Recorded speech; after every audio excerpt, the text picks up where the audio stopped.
Hello! అస్సలాము అలైకుం. నమస్తే. Good morning. How are you all? ఎలా ఉన్నారండి అందరూ? I hope you are all doing great. ఇంకా మార్నింగే బ్రేక్‌ఫాస్ట్ కోసం ప్రిపరేషన్స్ చేస్తున్నాను. ఇడ్లీ పిండి కొద్దిగానే ఉంది. సో, మా హస్బెండ్ వరకి ఊతప్పం అవుతుంది అనేసి ఆనియన్స్ వేసి ఇడ్లీ పిండితో ఊతప్పం వేస్తున్నాను. తనకిష్టం అనమాట ఇలా. ఇంకా 3, 4 ఇడ్లీల కోసం మళ్ళీ ఇడ్లీ పాత్ర తీయడం ఇవన్నీ ఎందుకు, ఇలా కొద్దిగే మిగిలింది కాబట్టి ఇలా చేసేద్దాము అనేసి తన వరకి చేసేస్తున్నాను. నాకు, మా అబ్బాయికి శాండ్‌విచెస్ చేస్తున్నాను. ఎప్పుడైనా అంతే, ఏ పిండైనా గానీ ఫస్ట్ 2 రోజులు అందరికీ సరిపోయేలా ఉంటది. థర్డ్ డేకొచ్చేసరికి కొద్దిగే మిగులుతది. ఒక్కోసారొచ్చేసి ఇలా ఊతప్పం వేస్తాను. టీ టైమ్‌లో గానీ, మార్నింగ్ టైమ్‌లో గానీ, లేదా ఇంకా మరీ కొద్దిగే మిగిలితే దాంట్లో కొంచెం మైదా పిండి వేసేసి పునుగుల్లా వేసేస్తూ ఉంటా అనమాట. సో, ఇంకా ఇవాల్టి బ్రేక్‌ఫాస్ట్ తనకైతే సెట్ అయిపోయింది. మొన్న మా అమ్మ పండు మిరపకాయ పచ్చడి పెట్టింది. సో, ఇంకా దాంతోటి తినేసారనమాట తను. నిన్న నేను వెజిటబుల్స్‌కి వెళ్ళానండి. అసలు ఏ కూరగాయలు లేకుండే గదా! వెళ్ళి వెజిటబుల్స్ అండ్ ఫ్రూట్స్ అన్నీ తెచ్చుకున్నాక కానీ మనశ్శాంతి రాలేదు. నాకెందుకో అసలు ఫ్రిడ్జ్‌లో మొత్తం ఇలా నిండేసి ఉండాలనమాట అన్నీ. లేదంటే ఏదోలా ఉంటది. ఎస్పెషల్లీ గ్రోసరీస్ అండ్ వెజిటబుల్స్ అన్నీ నిండుగా ఉండాలి అనుకుంటుంటాను. సో, ఇవాళ ఏం చేశానంటే నేను ప్రాపర్ శాండ్‌విచ్ చేసిద్దాము అనేసి ఇలా ఆలు ప్యాటీస్ తెప్పిచ్చాను. ఇవి ఏ సూపర్ మార్కెట్‌లో అయినా దొరుకుతాయి. నేనైతే ఆన్‌లైన్‌లో తెప్పిచ్చా అనమాట. మాకు ఆన్‌లైన్‌లో మిల్కొస్తాయి. ఆ టైంలో ఏవైనా ఇలాంటివి కావాలంటే ఎక్స్‌ట్రా పెడితే అవి గూడా వచ్చేస్తాయన్నమాట. సో, ఇవి ఫ్రై అవ్వలేదు. జస్ట్ ప్యాటీస్ అంతే. మనమే ఫ్రై చేసుకోవాలి. డీప్ ఫ్రై అయినా చేసుకోవచ్చు. ఇలా షాలో ఫ్రై అయినా చేసుకోవచ్చు. నేనైతే పాన్ మీదే ఫ్రై చేస్తున్నాను. ఇది వెజ్జే గాబట్టి సూపర్ ఫాస్ట్‌గా అయిపోతుంది. యాక్చువల్‌గా దాని మీద బర్గర్ ప్యాటీ అనేసి ఉంటుంది. శాండ్‌విచ్ లాగా కూడా పెట్టుకోవచ్చు. ఇది స్కూల్ లంచ్‌కి చాలా బావుంటదండి. ఎందుకంటే లోపల కొంచెం ఫిల్లింగ్‌గా పెడితేనే శాండ్‌విచ్‌కి స్కూల్‌లో వాళ్ళు తిని అలా ఈవినింగ్ వరకి ఉండగలుగుతారు. ఓన్లీ వెజిటబుల్సే పెడితే సరిపోదు అది వాళ్ళకి. సో, ఇలా వెరైటీగా చేసి పెట్టొచ్చు. ఇట్లా మనం ప్యాటీతో శాండ్‌విచ్ ఇచ్చేటప్పుడు ప్యాటీ వేడైన తర్వాత దాని మీద చీజ్ స్లైస్ వేసేస్తే చీజ్ మెల్ట్ అయిపోతుంది. అండ్ ఇంకా బ్రెడ్ కూడా కొంచెం టోస్ట్ చేసేసి పెనం మీద కొన్ని వెజిటబుల్స్ యాడ్ చేసేసి శాండ్‌విచ్ పెట్టేయడమే. ఇక్కడొచ్చేసి నేను చిపోట్లే మేయో ఉంది. దాన్ని ఒక స్లైస్ మీద స్ప్రెడ్ చేస్తున్నాను. సో, ఇంకా మన పిల్లలు ఏవి తింటే అవి మనం ఇక్కడ యాడ్ చేసుకోవచ్చు. ఇలా 2 శాండ్‌విచెస్ పెట్టామనుకోండి, అసలు వాళ్ళకి కంప్లీట్‌గా ఫుల్‌గా ఉంటుంది. ఈవినింగ్ వరకి చక్కగా ఉండగలుగుతారు. అలానే ఇష్టంగా తింటారు గూడాను. దీన్ని మనం ఈవినింగ్ స్నాక్ లాగా గూడా ఇవ్వచ్చు. బట్ మా అబ్బాయి ఇంట్లోనే ఉన్నాడు. నేను జస్ట్ బ్రేక్‌ఫాస్ట్‌లోనే కొంచెం ఫిల్లింగ్‌గా ఉండేది ఇద్దాము అనేసి ఇస్తున్నాను. కొంచెం డిఫరెంట్‌గా ఉంటుంది అనేసి. నిన్నొచ్చేసి నేను లెటర్స్ తీసుకొచ్చానండి. సో, ఇంకా ఇలా కొంచెం కొంచెం ఇస్తూ ఉండాలి. వాడొచ్చేసి ఎక్కువ వెజిటబుల్స్ ఏమి తినడు. ఏవైతే తింటాడో అవి కొద్ది కొద్దిగా వేసేసి ఇస్తున్నాను. క్యాబేజ్, కాలీఫ్లవర్ ఇలాంటి కర్రీస్ చేసినప్పుడు నేను తినిపిస్తాను. తినేస్తాడు, నో ప్రాబ్లమ్. కానీ శాండ్‌విచెస్ విషయానికొస్తే రాగా ఉంటాయి గదా! అందుకని వద్దంటాడనమాట. ఈ లెటర్స్‌ని ఇలా అయినా పెట్టొచ్చు, కట్ చేసి అయినా పెట్టొచ్చు. కాపోతే మనం స్కూల్‌కి పంపిస్తున్నామనుకోండి, మన పిల్లలు ఎలా ప్రిఫర్ చేస్తే అలా పెట్టడం బెటర్ అనమాట. నేనైతే జస్ట్ ఇలా పెట్టి చూపిస్తున్నా చూడండి. ఒక ఫాయిల్‌లో టైట్‌గా మనం ర్యాప్ చేసి ఇచ్చినట్లయితే తినడానికి కూడా ఈజీగా ఉంటది. కావాలంటే కట్ చేసి కూడా ఇవ్వచ్చు. సో, ఇది ఒక మంచి లంచ్ బాక్స్ ఐడియా అండి. మీ పిల్లలైతే మిగల్చకుండా తినేసొస్తారు. సో, వాళ్ళిద్దరికీ ఫస్ట్ బ్రేక్‌ఫాస్ట్ ఇచ్చేసాను. తర్వాత నా కోసం చేసుకుంటున్నాను. కీరా, టొమాటో, ఆనియన్, హలోపినోస్ అండ్ ఈ లెటస్ పీస్ ఇవన్నీ గూడా సన్న సన్నగా కట్ చేసేసాను. నా కోసం అయితే ఇంక నేను లోపల ప్యాటీ ఏం పెట్టుకోవట్లేదు. అంత హెవీగా వద్దనిపించింది నాకు. గ్రీన్ చట్నీ ఉండే అండి. 2 వీక్స్ అయింది ఇది చేసి. అసలు పాడవకుండా ఎంత చక్కగా కలర్ గూడా గ్రీన్‌గా ఎంత బావుందో చూడండి. పర్ఫెక్ట్‌గా ఉంటది ఇది శాండ్‌విచ్‌కి. నేనైతే చేంజ్ చేస్తూ ఉంటానండి. అసలు చేసేదాకా నేను ఎలా చేయబోతున్నాను అనేది గూడా నాకు తెలీదు. అలా చేసేస్తా అనమాట. ఒక చీజ్ స్లైస్ అయితే కంపల్సరీ వేస్తాను. ఎందుకంటే దానివల్ల మనకి మధ్యాహ్నం వరకి గూడా ఫిల్లింగ్‌గా ఉంటుంది అనేసి. ఇంకా ఇలా చాలా వెజిటబుల్స్ పెట్టేసుకున్నాను. దీన్ని పెనం మీద పెట్టేస్తాను. కింద వైపు ఉంది గదా చీజ్ స్లైస్, ఓన్లీ ఒక 30 సెకండ్స్ అలా వేడి చేస్తే చీజ్ వరకి మెల్ట్ అవుతుంది. మళ్ళీ దీన్ని టర్న్ చెయ్యను. అలానే తినేసా అనమాట. అనిపిచ్చింది. పొద్దున్నే అన్ని వెజిటబుల్స్ ఇంక్లూడ్ చేయడం అనేది డైట్‌లో. ఇవాల్టి రోజు అందరూ ఇంట్లోనే ఉన్నారండి. సో, అంత హర్రీ ఏమీ లేకుండే. ఇంకా మిడ్ మార్నింగ్ టైంకి నేను స్నానం చేసి వచ్చేసాను. మళ్ళీ టీ, కాఫీలు ఎందుకు, ఎలాగో వెజిటబుల్స్ అండ్ ఫ్రూట్స్ ఉన్నాయి కదా అనేసి ఇవాళ ఏబీసీ జ్యూస్ చేశాను. ఇదొచ్చేసి యాపిల్, బీట్రూట్, క్యారెట్ అనమాట. ఒక 2 చిన్న బీట్రూట్స్, 2 చిన్న క్యారెట్స్, ఒక యాపిల్ అన్నీ కలిపేసి వేసి వాటర్ పోసేసి చేసేయడమే. క్వాంటిటీ కొద్దిగా అటు ఇటు అయినా పర్లేదండి. అంటే బీట్రూట్ కొంచెం తక్కువ ఉందనుకోండి పర్లేదు. క్యారెట్ కొద్దిగా తక్కువ ఉందనుకోండి పర్లేదు. ఏది ఏ క్వాంటిటీలో అయినా పర్వాలేదు. ఒకవేళ పిల్లలు తాగరు అనుకుంటే కొద్దిగా హనీ యాడ్ చేసుకోవచ్చు. బట్ మా అబ్బాయి అయితే తాగేస్తున్నాడు పర్లేదు. నేను డిఫరెంట్‌గా చేస్తూ ఉంటాను. లాస్ట్ టైమ్ వచ్చేసి దానిమ్మ గింజలు యాడ్ చేశాను. ఇవాళేమో ఇంకా ప్రాపర్ ఏబీసీ జ్యూస్ చేస్తున్నాను.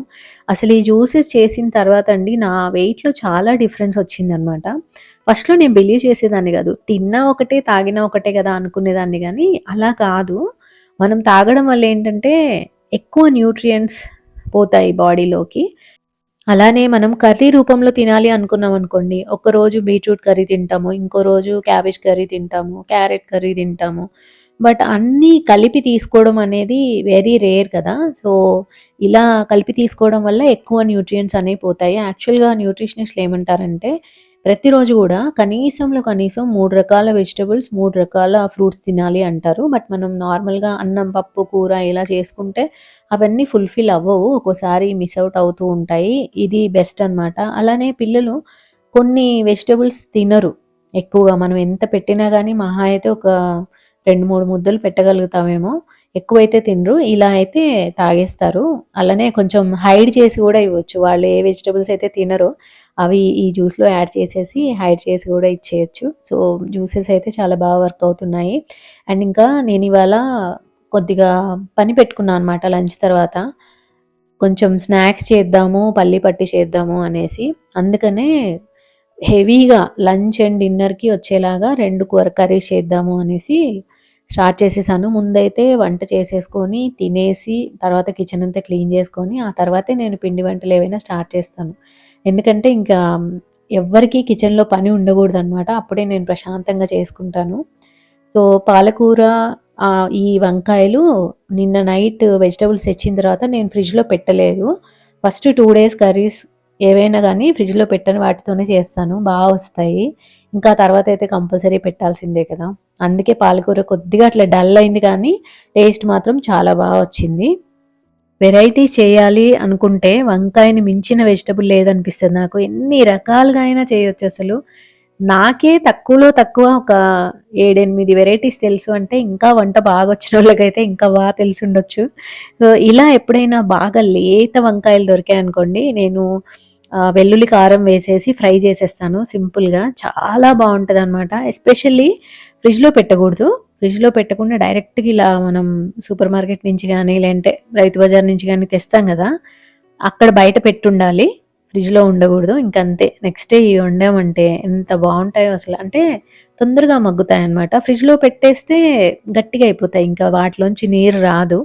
సో, నేనైతే ఈ వంకాయల్ని యూఎస్‌లో ఎంత మిస్ అయ్యానంటే, అక్కడసలు వెజిటబుల్స్ చూడ్డానికి అందంగా ఉంటాయన్నమాట. ఏవైనా గానీ అన్నీ ఇంపోర్టెడ్ క్వాలిటీ గదా! అంటే ఐ మీన్ ఇండియా నుంచి ఎక్స్‌పోర్ట్ చేసిన క్వాలిటీ గదా! సో, ఇంకా మంచి క్వాలిటీ ఒస్తాయి. అసలు వంట చేస్తే అందులోంచి నీరే రాదు. ఇండియన్ స్టోర్ నుంచి వంకాయలు తెచ్చినా గానీ, వంకాయలు మాడిపోతా ఉంటాయి గానీ, నీరొచ్చేసి వాటితో అవే అలా మగ్గడం అనేదే ఉండేది గాదు. ఇవైతే అసలెంత బాగా మగ్గాయంటే, నేనింకా తొడిమలు గూడా తీయలేదండి. నాకేంటంటే అట్లా న్యాచురల్‌గా వండేయాలి అనిపిస్తది ఇలా లేతవి దొరికినప్పుడు. కొద్దిగా ఆయిల్ వేసుకున్నాను అండ్ ఇంకా పసుపేసేసుకొని, జీలకర్ర వేశాను, వంకాయలేసేసి, ఉప్పు వేసేసి మూత పెట్టేస్తున్నాను. 10 నిమిషాల్లో మగ్గుతాయండి. కొద్దిగా ఆయిల్ ఎక్కువైంది. సో, నేను ఈ ఫ్రై అయిన తర్వాత ఆయిల్‌ని తీసేసాను. నేను నా కోసం ఏదన్నా వంట చేసుకున్నా అనుకోండి, దాంట్లో అసలు మీకు ఆయిలే కనిపించదు. గీసి గీసి వేసుకుంటాను. నేను చపాతీ గాని, దోస గాని వేసుకున్నా అంటే దాని మీద చుక్క ఆయిల్ గూడా వేసుకోను. బట్ మా హస్బెండ్‌కి ప్రాపర్‌గా ఉండాలనమాట. ఏ కర్రీ అయినా గాని దాన్ని చేంజెస్ చేస్తే నచ్చదు. అందుకే నేనింకా ప్రాపర్ వేలోనే చేస్తాను. నేనే కొంచెం ఆయిల్ లేని సైడ్ నుంచి వేసుకోవడం, లేదంటే కొంచెం తక్కువ వేసుకోవడం అట్లా చేస్తూ ఉంటాను. బట్ నా కోసం నేను చేసుకున్నా అంటే ఇంకెవరు తినలేరు గూడా దాన్ని. అండ్ ఇంకా పాలకూర పప్పు చేస్తున్నానండి. మొన్నటి వరకి ఆకుకూర గూడా నేను పప్పులోనే వేసి కుక్కర్ పెట్టేదాన్ని. మొన్న ఈ మధ్య ఒక చోట చూసా అనమాట. ఆకుకూరని అలా కుక్కర్‌లో పెడితే దానిలో ఉన్న న్యూట్రియంట్స్ అన్నీ పోతాయంట. సో, ఉడికిన తర్వాత ఇంకా 5 మినిట్స్‌లో దింపేస్తామనగా అప్పుడు ఆకుకూర వేస్తే పప్పు టేస్టీగా గూడా ఉంటుంది. న్యూట్రియంట్స్ కూడా పోవు అనేసుంది. సో, సరే అలా గుర్తున్నప్పుడు అట్‌లీస్ట్ ఫాలో అవుదామా అనేసి ఫాలో అవుతున్నా. ఒక్కోసారి మర్చిపోతా ఉంటా అన్నీ. ఒక్కోసారి గుర్తుంటాయి. గుర్తున్నప్పుడు అట్‌లీస్ట్ ఫాలో అవుతూ ఉంటా అనమాట. ఇంకా పప్పయితే ఉడుకుతుంది. ఇటువైపు నేను వెల్లుల్లి కారం తయారు చేసుకుంటున్నానండి. నా దగ్గర ఎప్పుడు గూడా పొట్టు తీసిన వెల్లుల్లిపాయలు ఉంటాయి. ఒక బ్యాచ్ అవి తెప్పించుకుంటా నేను 100 గ్రామ్స్. కొన్ని నార్మల్‌వి గూడా ఉంటాయి. బట్ ఇవి గూడా తెప్పించుకుంటాను. ఎప్పుడైనా ఎమర్జెన్సీలో బ్రేక్‌ఫాస్ట్‌లకి కానీ, లంచ్‌కి బాక్సులు పెట్టాలి అన్నా గానీ క్విక్‌గా అయిపోతది. అలానే అలా ఒలిచినయి ఉంటే మనం ఎక్కువ గూడా వాడతాము. అందుకని ఒక 100 గ్రామ్స్ అలా తెప్పిస్తాను. దాంట్లో కొద్దిగా ఉప్పు, కారం వేసేసి ఇలా కచ్చా పచ్చాగా దంచేస్తా అనమాట. అంతే ఇంకా ఆ కూరలో మనం ఏమీ వేసుకోమండి. మొత్తం మగ్గిన తర్వాత ఇది వేసేస్తాము అంతే. ఎంత ఎక్కువ వెల్లుల్లిపాయలేసుకుంటే అంత టేస్టీగా ఉంటది. అసలు చాలా బావుంటది. అండ్ నేనైతే మధ్యాహ్నం, ఈవినింగ్ దీంతోనే తిన్నాను. నైట్ అందరికీ ఆమ్లెట్స్ మాత్రం ఏసా అనమాట. సో, పప్పయితే ఇలా ఉందండి. రెడీ అయిపోయింది పప్పు గూడా. జస్ట్ ఒక్కసారి నేను ఈ ఇమర్షన్ బ్లెండర్ తోటి ఒక్కసారి కలిపేసానంటే రెడీ. యాక్చువల్‌గా నేను నిమ్మకాయ పిండుదామనుకోని మర్చిపోయాను. ఇక్కడ చిన్న టిప్ ఏంటి అంటే, ఆకుకూరల్లో ఐరన్ మన బాడీలో కరెక్ట్‌గా అబ్జార్బ్ అవ్వాలి అంటే కొద్దిగా విటమిన్ సి యాడ్ చేస్తే బావుంటది అంటారనమాట. సో, ఆకుకూర పప్పుల్లో కొంచెం మరీ ఎక్కువ కాదు. ఒక పావంత, ఒక పావు చెక్కంత నిమ్మకాయ పిండితే హెల్త్‌కి మంచిది అంటారు. నేను బాగా గుర్తుపెట్టుకున్నాను. బట్ లాస్ట్ మూమెంట్‌లో మర్చిపోయాను. కొంచెం హడావుడి అయిపోయి. మీరైతే తప్పకుండా అది ట్రై చేసి చూడండి. హెల్త్‌కి చాలా మంచిదంట. 2 ఇయర్స్ బ్యాక్ నా హిమోగ్లోబిన్ వచ్చేసి 9 ఉండేది. సో, చాలా తక్కువుంది. ఇంప్రూవ్ చేయండి అనేసి డాక్టర్ చెప్పారు. బట్ అస్సలు ఇంప్రూవ్ అయ్యేది కాదు. ఫుడ్ ఎంత మంచిగా తీసుకున్నది కానీ ఇంప్రూవ్ అయ్యేది కాదనమాట. ఇంకా ఆ టైంలో నేనేం చేశా అంటే నాన్ స్టిక్‌వన్నీ తీసేసి ఐరన్, క్యాస్ట్ ఐరన్ ఇవి కొని వాటిలోనే వంట చేయడం స్టార్ట్ చేశాను. దాని తర్వాతయితే చాలా బాగా ఇంప్రూవ్ అయింది. So, diet almost same. ఒక మనిషి డైట్ అంత డ్రాస్టిక్‌గా అయితే చేంజ్ అవ్వదు కదా! సో, డైట్ ఆల్‌మోస్ట్ సేమ్ ఉంది. నేను ఇలానే తింటాను ఎప్పుడు గూడా. బట్ ఇంకా ఐరన్ యుటెన్సిల్స్ అండ్ క్యాస్ట్ ఐరన్‌వి ఇవి యాడ్ చేసిన తర్వాత దోస పెనం, చపాతీ పెనం ఇవన్నీ యాడ్ చేసిన తర్వాత 9-12కొచ్చింది. సో, అలా మనం చిన్న చిన్న చేంజెస్ చేసుకొని మన హెల్త్‌ని మనం మంచిగా చూసుకోవాలి. ఇంకా ఎక్కువైతే తినలేము. మన మాక్సిమం కెపాసిటీ ఎంతో అంతే తినగలం గానీ ఎక్కువైతే తినలేము గదా! సో, ఇలా పెంచుకున్నా అనమాట కొద్ది కొద్దిగా. అండ్ కర్రీ అయితే రెడీ అయిపోయిందండి. ఎంత ఫాస్ట్‌గా అయిపోయిందో అసలు. వంకాయలు ఎంత లేతగా ఉంటే కర్రీ అంత టేస్ట్ వస్తదనమాట. చాలా బావుండే లంచొచ్చేసి. ఇంకా డిన్నర్‌లో గూడా మాది సేమ్ ఎక్సెప్ట్ ఇంకా ఆమ్లెట్స్ ఏసాను సైడ్‌లో. సో, ఇది అయిపోయిన తర్వాత డిష్ వాషర్ వేసేసానండి. డిష్ వాషర్ అండ్ ఇంకా గట్టు తుడవడము ఇవన్నీ చేసి అప్పుడు నేను పల్లి ఉండలు చేయడానికి పెట్టుకున్నాను. యాక్చువల్‌గా ఒక స్వీట్, ఒక హాట్ చేద్దామనుకున్నా గానీ, స్వీట్ మాత్రమే చేయగలిగాను ఇవాళ. హాట్ రేపు చేస్తాను. మొన్న చాలామంది సన్న అటుకులతో ఏం చేయాలి అర్థం కావట్లేదు అంటే చాలా ఐడియాస్ ఇచ్చారు. సో, వాటితోనే రేపు నేను హాట్ చేద్దామనుకుంటున్నాను. సో, స్వీట్, హాట్ ఇంట్లో ఉన్నాయంటే ఒక 3, 4 రోజులు నాకు స్నాక్స్ గురించి ఆలోచించాల్సిన అవసరం ఉండదు. ఇంకా అవే తినేస్తారు. టీ టైమ్‌లో అయినా గానీ, మధ్యలో ఆకలేసినా గానీ. ఇదొక అడ్వాంటేజ్ అనమాట. ఒకటి 2 రోజులు కష్టపడి మనం పిండి వంటలు లాంటివి చేసి టేబుల్ మీద పెట్టేసామంటే, ఎక్కువగా ఇంకా మనం వాళ్ళకి స్నాక్స్ ప్రొవైడ్ చేయాల్సిన అవసరం ఉండదు. ఎస్పెషల్లీ ఇప్పుడు పిల్లలకి ఎగ్జామ్ టైమ్ గాబట్టి చాలామంది పిల్లలు ఇంట్లోనే ఉంటున్నారు. సో, వాళ్ళకి ఊరికే ఆకలేస్తా ఉంటది. ఆ టైంలో బయట ఫుడ్ ఎంత ఇచ్చినా గానీ వాళ్ళకి వెంటనే అరిగిపోయి మళ్ళీ ఆకలేస్తా ఉంటది. దాని బదులు ఇంట్లోనే మనం మంచి మంచివి చేసిస్తూ ఉన్నామనుకోండి వాళ్ళకి నచ్చుతది. అండ్ మా అబ్బాయి అయితే స్టార్టింగ్‌లో అసలు ఇలాంటి ట్రెడిషనల్‌వి తినేవాడే కాదు. బట్ ఇప్పుడు చేసేసి అక్కడ పెట్టేస్తే ఏదో ఒక టైంలో ఆకలేస్తది గదా! తింటూ తింటూ అలవాటయిపోయాయి. ఇప్పుడు అన్నీ తింటాడు. ట్రెడిషనల్ పిండి వంటలన్నీ తింటాడు. ఓన్లీ ఇంకా సున్నుండలు, రవ్వ లడ్లు ఇవి మాత్రం తినడనమాట. ఇంకా పల్లీలొచ్చేసి నేను ముందు రోజే వేయించి పెట్టుకున్నానండి. 5 కప్స్ తీసుకుంటున్నా నేను. సో, మెజర్‌మెంట్ కోసం చూపిస్తున్నాను. 5 కప్స్ పల్లీలకి 2 కప్స్ బెల్లం వేస్తానండి. ఎప్పుడు ఇదే మెజర్‌మెంట్ నాది. అండ్ ఇంకా పల్లీలైతే మొత్తం ముందు రోజే చేసి పెట్టుకున్నాను గదా! సో, పొట్టు తీయాలి. ప్లస్ అవి కొంచెం 2, 3 చెక్కలుగా అవుతే బావుంటది గదా! హోల్‌గా ఉంటే అంత బాగోదు పల్లి పట్టికి. సో, అందుకనే నేను ఫుడ్ ప్రాసెసర్‌లో వేసుకొని పల్స్ మోడ్‌లో జస్ట్ 2, 3 టైమ్స్ తిప్పాను. అప్పుడేమైద్దంటే పొట్టంతా సెపరేట్ అయిపోతుంది. అవి గూడా బ్రేక్ అయిపోతాయి. సో, మన పని చాలా ఈజీ అయిపోతదనమాట. నాకైతే ఫుడ్ ప్రాసెసర్‌వి అటాచ్‌మెంట్స్ తీయాలంటే చాలా బద్ధకం. అబ్బా! ఇప్పుడు లోపల నుంచి అన్నీ తీయాలా అని ఉంటది కానీ, ఒకసారి ఓపిక చేసి తీసుకున్నామంటే సూపర్ ఫాస్ట్‌గా అయిపోతది పని మొత్తం గూడా. ఫుడ్ ప్రాసెసర్ తీసుకోవడానికంటే ముందు మా ఇంట్లో బజాజ్ మిక్సీ ఉండేది. ఆ తర్వాత అది పాడైపోయింది. అప్పుడింక ఒక పెద్ద క్వెషన్ మార్క్ అనమాట. నేను ప్రీతి మిక్సీ తీసుకోవాలి అనుకున్నాను. తర్వాత ఫుడ్ ప్రాసెసర్ గురించి తెలిసింది. సో, ఇది తీసుకోనా? అది తీసుకోనా? అని ఆలోచించి ఫైనల్‌గా సరే ఏదైతే అదైంది. ఫుడ్ ప్రాసెసర్‌లో అయితే మిక్సీ గూడా ఉంటది గదా! ఎలాగో లెట్స్ సీ అనేసి తీసుకున్నా గానీ యూజ్ అవుతుందండి. నేను అటాచ్‌మెంట్స్ తీయడానికి కొద్దిగా లేజీనెస్ చూపిస్తాను. ప్లస్ ఏంటంటే లోపల ఎక్కడో ఉంటాయన్నమాట. ఎక్కువ స్పేస్ లేదు కిచెన్‌లో. లోపల ఎక్కడో ఉంటాయి. అది తీయడానికి కొద్దిగా టైం పడతది అనేసే గానీ అదర్‌వైజ్ ఇట్స్ వెరీ యూజ్‌ఫుల్. నేను అరౌండ్ 9,000కి అలా తీసుకున్నాను.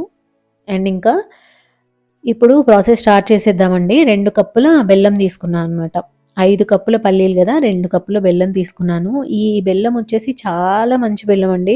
నలకలు గానీ, ఇసుక గానీ ఏమీ లేవనమాట. ఒకసారి అమెజాన్ నుంచి తెప్పించాము. ఆర్గానిక్ అనుకుంటా. చాలా బావుందసలు. ఏ బ్రాండో గానీ చాలా బావుంది. 1 కిలో ఉంటే అదిప్పుడు ఇది లాస్ట్‌ది ఇంకా బ్యాచ్. ఇందులో సేమ్ కప్పుతో పావు కప్పు వాటర్ గూడా యాడ్ చేసుకున్నాను. కొంతమంది ఇదే స్టేజ్‌లో ఒక స్పూన్ నెయ్యి గూడా యేసుకుంటారు గానీ, మా ఇంట్లో ఆ నెయ్యి ఫ్లేవర్ నచ్చట్లేదు. ఒకసారి వేసా గానీ నచ్చలేదనమాట. అందుకే వేయట్లేదు. సో, పాకం టెస్ట్ చేసుకుంటూ ఉండాలి మధ్య మధ్యలో. ఇది లేత పాకం అనమాట. ఎప్పుడైతే పాకం స్ప్రెడ్ అయితదో వాటర్‌లో అది లేత పాకం. పాకం అలా కూర్చోవాలనమాట. ఉండ పాకంలా ఉండాలి. అప్పుడు పర్ఫెక్ట్‌గా ఉంటది. మా ఇంట్లో అయితే ఉండ పాకం ఇష్టపడతారు. ఇంకా ముదిరిపోయిందనుకోండి పాకం, తీగలాగా వస్తదనమాట. అది ఎలా అంటే క్యాండీలాగా కరకరలాడుతూ వస్తాయి. అవి మా ఇంట్లో అంతగా నచ్చదు ఎవరికీ. సో, నేను ఉండపాకం వచ్చేదాకా పెట్టుకొని ఇంకా తిప్పేస్తా అనమాట. చాలామంది డిఫరెంట్‌గా చేస్తారు. ఈ రెసిపీ ఇలానే చేయాలి అని ఏమీ లేదు. నేనింకా ఇదే రెసిపీ ఫాలో అవుతూ ఉంటాను. Very simple. కొంతమందయితే పాకంలో బేకింగ్ సోడా కూడా వేస్తారు గానీ, నేనింకా అవేమీ వెయ్యను. ఇంకా మొత్తం ఒకసారి కలిపేసుకోవాలండి. ఈ స్టేజ్‌లో స్టవ్ ఆపేసుకోవాలి. లేదంటే మళ్ళీ పాకం ముదిరిపోతూ ఉంటుంది. అంతే వేరే గిన్నెలోకి ట్రాన్స్‌ఫర్ చేసుకొని కొంచెం చల్లారిన తర్వాత చేతికి నెయ్యి రాసుకొని లడ్డూలు చుట్టేయడమే. చేతికి ఇప్పుడు ఎలాగో నెయ్యి రాసుకుంటాను గదా! సో, ఈ ఫ్లేవర్ సరిపోతుంది. పాకంలో వేసామనుకోండి ఓవర్ అయిపోతుందనమాట నెయ్యి ఫ్లేవర్. అందుకే నేను వెయ్యను. సో, వచ్చాయండి కొన్ని ఒక 3, 4 డేస్‌కి సరిపడా వచ్చాయి. చేసేటప్పుడు నాకు చాలా అవుతాయనుకున్నా. బట్ ఎన్ని అవ్వలేదు. అయ్యో! ఇన్నేనా అయ్యాయి. ఇంకా చేయాల్సిందే అనిపించిందనమాట. సో, కొన్ని పెద్ద ఉండలు, కొన్ని చిన్నవి చేస్తున్నాను. ఎందుకంటే నేను చిన్నవి తింటాను. క్రేవింగ్ వచ్చినప్పుడు చిన్నవి తింటే సరిపోతుంది నాకు. మా అబ్బాయికి, మా హస్బెండ్‌కి పెద్దవి చేస్తాను. ఎందుకంటే అన్నీ పెద్దవున్నాయనుకోండి సగం తిని నేను ఆపలేను. అందుకే చిన్నవి చేసుకుంటా నా కోసం. ఏదైనా గానీ డయట్‌లో ఉన్నా గానీ అన్నీ తినాలి. బట్ మనం క్వాంటిటీ అనేది మేనేజ్ చేసుకోవాలి. సో, అందుకే నేనలా అన్నీ గూడా నా లడ్డూలన్నీ గూడా హాఫ్ సైజే ఉంటాయన్నమాట. సో, అలా తింటూ ఉంటాను. అన్నీ తింటాను. బట్ ఇంకా వెయిట్ లాస్ కోసం గూడా ట్రై చేస్తూ ఉన్నాను. సో, అదండి ఇవాల్టి వీడియో. ఈ స్వీట్ అయితే చేసేసాను. హాట్ రేపు చేద్దాము. రేపు మళ్ళీ 10:00కి వ్లాగ్ పెడతాను. అప్పుడు కలుద్దాం. And thank you so much. ఎన్ని మొక్కల కామెంట్స్ వచ్చాయంటే నాకు ఎన్ని రికమెండేషన్స్ వచ్చాయో థ్యాంక్ యూ సో మచ్ అసలు. నేనైతే అవన్నీ సేవ్ చేసుకొని పెట్టుకుంటాను నోట్ ప్యాడ్‌లో. చాలా చెప్పారు అందరూ గూడా. Again thank you so much. రేపు కలుద్దామండి. Take care. బాయ్.